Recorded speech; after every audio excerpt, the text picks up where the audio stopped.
What's going on, guys? MariK here, back with another Dragon Ball Super video. It seems Bandai has pulled another one on us, and they revealed the black cards in Series Set while I was on the early bird shift this morning. So, first up, we got Son Goku, Dimensional Defender. He's a 3-drop 15,000 with Overwhelm 3 for 1 energy.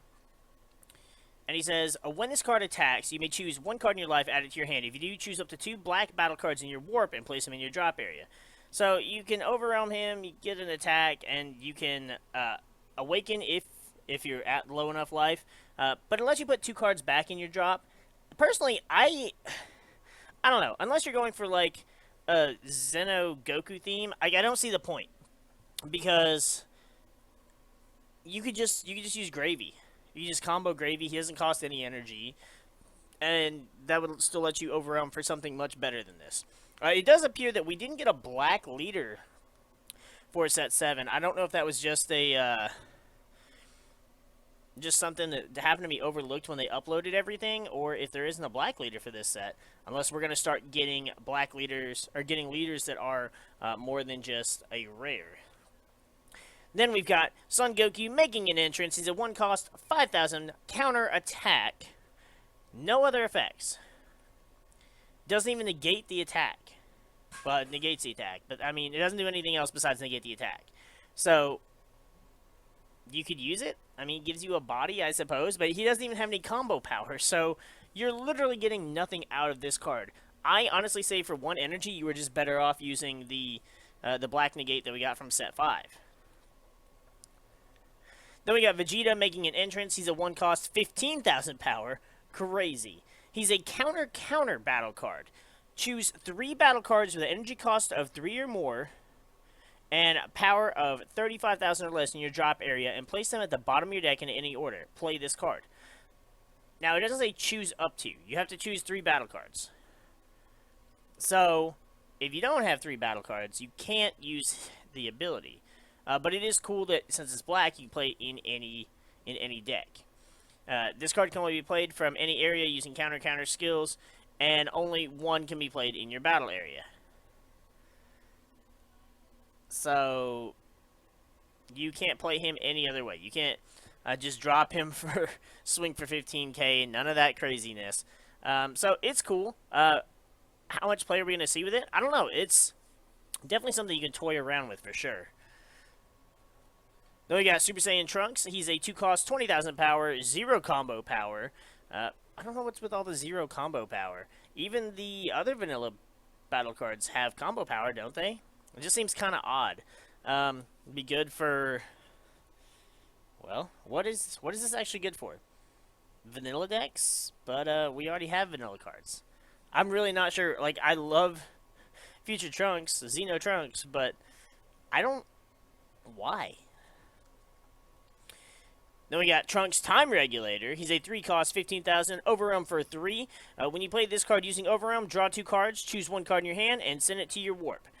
So, he's kind of like the Bardock that we got in the Anniversary box. The only difference is 5,000 power, and he's Trunks instead of Bardock. Other than that, it's almost identical. And if I remember correctly, the Bardock doesn't cost any energy to Overwhelm either. As a matter of fact, I have the deck right here. Yeah, no energy. He's Overwhelm 4, but that's it. And I don't understand why they've started putting the text for Overwhelm back on the cards. Like, they stopped doing that. Like, the Anniversary Overwhelms don't have that. So why they started putting it back, I don't know. You can play him for 1. You only have to have 3, where Bardock requires 4. But other than that, Bardock's just better because he got the extra 5k. Then we got Supreme Kai of Time Regulator. She's a 1-cost 3,000 blocker. When you play this card, draw a card. So basically, it's a blocker that replaces itself, card advantage-wise. It'd be better if you could play it for free, especially if your leader was, say, like a Black Saiyan Zeno. I don't know. I don't know. Maybe it's thinking too much ahead. Then we got Damigra the Sorcerer. He's a 1-cost 5,000 power. When you play this card, you may choose 1 card in your life and add it to your hand. If you do, your opponent chooses cards in their hand and places them in the drop area until they have 12 cards in hand. Wow, 12? That's almost as good as the Super 17 that was not really that great anyways. Until they have 12 cards in their hand. What is the point? Why? Like, I don't understand some of these. Like, they're giving us basically worse versions of cards they already gave us. Then we have Toa Dimension Leaper. I like this one. It sucks that she's a 2-cost. But she's a blocker with revenge, and you can counterplay her. And by choosing 2 cards in your drop area and sending them to your warp. So, it kind of goes with Overwhelm, but you're still going to have to pay the 2 energy if I understand the way the counterplay should work. So, unless the cost is to choose 2 cards in your drop instead of paying the energy, in that case, that's a whole other. That makes this card play so much differently. And we got Assembling the Squad. This card I really just don't understand. It gains Desire in all areas. Activate main if your leader card is a Shenron card. So any Shenron deck, any Wish deck can play this. Choose 1 battle card from your deck with an energy cost of 2 or less and a power of 15,000 or less. Play it, shuffle your deck. Ew. I mean, is it as good as Child's Wish? Yes and no. Yes, because you can play anything from your deck. So you don't have to have drawn it, you don't have to have comboed it, or it gotten killed, or whatever. But it has to be 2 or less, whereas Child's Wish was 3. But again, you can kind of see where I was going with the, they're just giving us, like, weaker versions of cards. Kind of like how we saw the blue Zeno in the previous video, where it was basically the same as the 7-drop Zeno we got in Union Force, just not as good of an effect. Then we got Time Transmission G. Again, a card that is worse than one we already have. Activate main. Choose up to 1 black battle card that energy costs 4 or less in your warp and play it. If the battle card played with this skill has Overwhelm or Dark Overwhelm, choose up to 2 of your energy and switch them to active mode. So, you could get a card with Dark Overwhelm instead of just one with Overwhelm. But you're only switching 2 energy instead of 3. It just doesn't feel as good. Like, I would rather run Dark Plot. Dark Plot just seems like a better card to me. Unless your deck runs a lot of Dark Overwhelm, but even then, I mean, unless there's a Dark Overwhelm card that you really want the effect for, it just doesn't seem worth it to me. Then we got Toki Toki City. I think we've already gone over this card in a previous video. It's a 1-cost field card. It says when you play a battle card using Overwhelm, place a top card of your deck. Activate main says choose 3 cards out of this card and send them to your warp. If your leader card is black, battle cards you play using Overwhelm aren't sent to warps at the end of this turn. So basically, your Overwhelm cards get to stick around. There is no reason to not run this if you're running an Overwhelm heavy deck. Now, granted, you have to play a card using Overwhelm to get a card underneath it, and then you have to remove 3 cards underneath it to be able to use that activate main. But I guess you could be cheeky and use Yamu and Spopovich if you're running red. Then we got this card. To me is crazy. An Unexpected Turn. It's a 1-cost counterplay.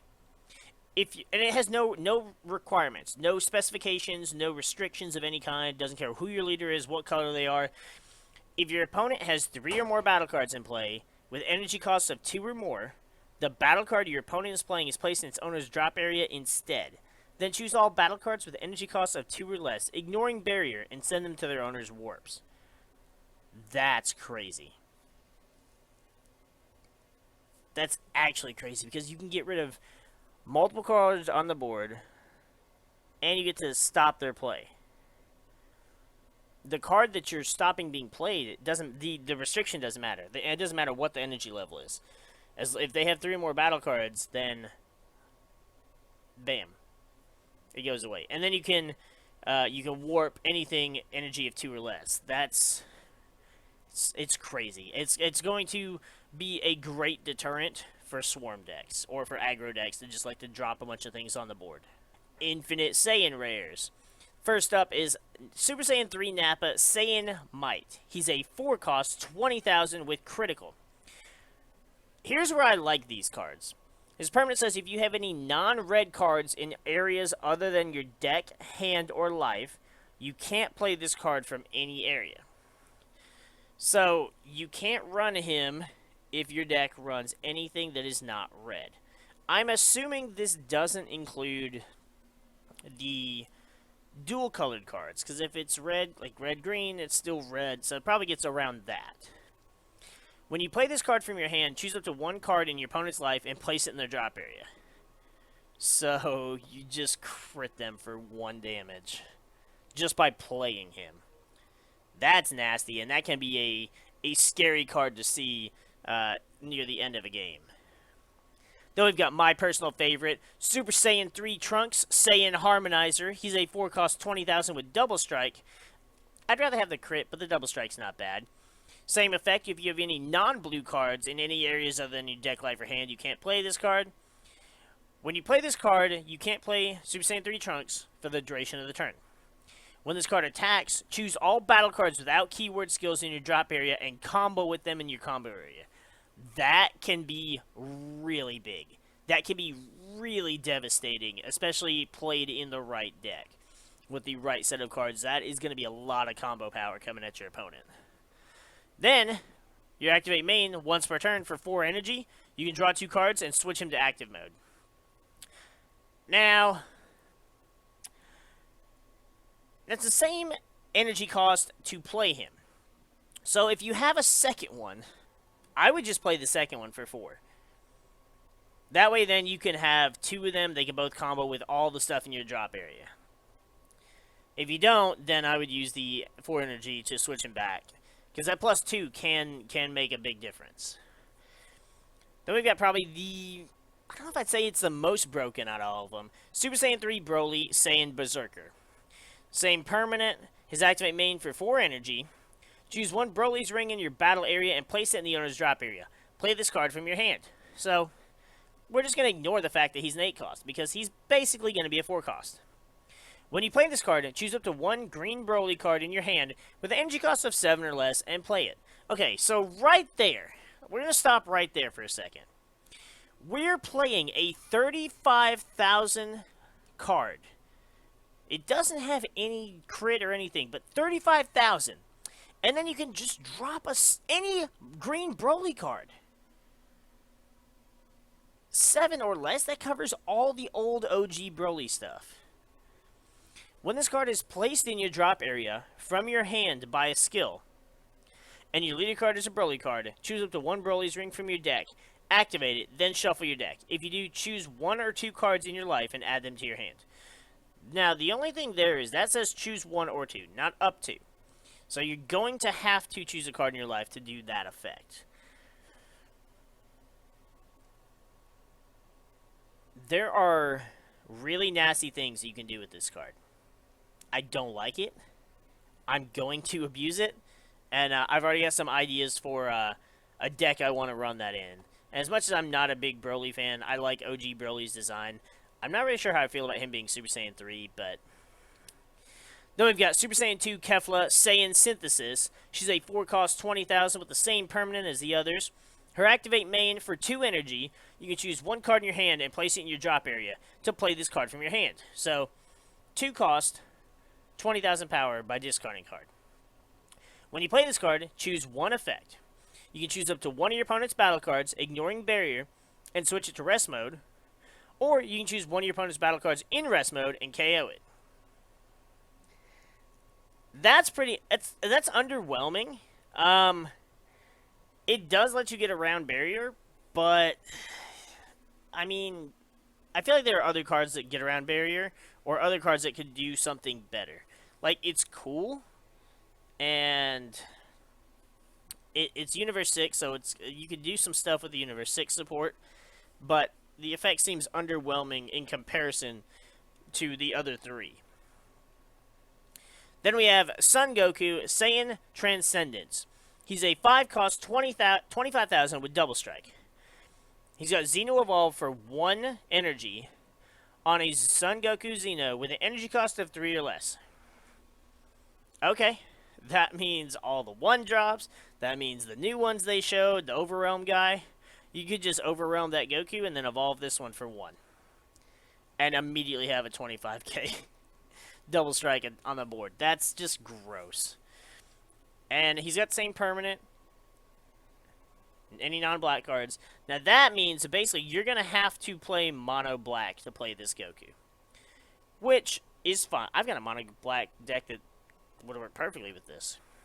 Now the other permanent is if you have 3 or less energy, you can't play him. So you have to have at least 3 energy. So that's a very, very wise move on Bandai's part, and I'm glad they're learning from some of their mistakes. Because to be able to mill 3 with Master Saiyan, Overwhelm out that Goku, Xeno Evolve this for the 1 energy you charge that turn, and then first turn you've got a 25 double strike? No, absolutely not. His activate main says once per turn, choose up to 4 black battle cards in your warp and place them in your drop area. So he's a pretty decently big double strike attacker, and he can just once per turn he can just reset your drops. So you can just keep warping stuff. Like you're never gonna have a problem being able to play Overwhelm, and that's pretty crazy. And I think that's going to wrap it up for the Set 7 support, or for what's left of what they have to reveal. They still have, I guess, all the SPRs and the secret rares, but the set comes out pretty soon. So they're going to have to start showing us that stuff probably Friday, hopefully. Otherwise, I'll be up early for nothing. Honestly, I think all of these are great. I think they're all great in their own way. The Nappa is best late game. Because if you get them to 1 life, you can snipe them and just end the game right there. Or if they're at 2, you snipe the energy, attack for crit, and just, go all in. Not that the crit would matter anyways.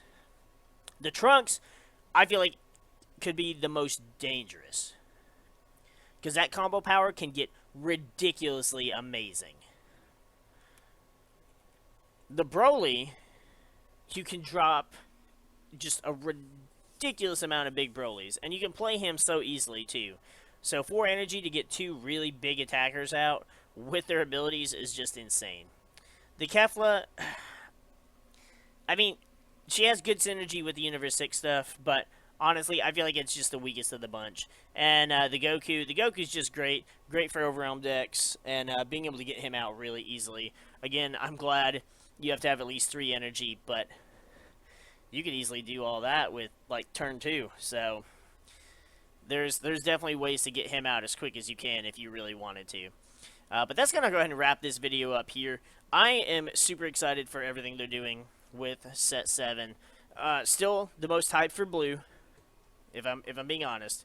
But I think it's definitely blue, and then blue/blue yellow, but only the yellow for the Goku Black Zamasu stuff and the Vegito stuff. Like, the Universe 6 stuff is great, but it's definitely the Future Trunks Goku Black arc, and then after that it's got to be the green stuff. The Saiyan stuff is just, the Raditz stuff is amazing. So if you guys enjoyed this video, if you guys have any cards you're excited for, any of these new cards, let me know which of the Infinite Saiyan rares you feel is gonna be a game changer. Do you feel any of them will actually have an impact on the meta?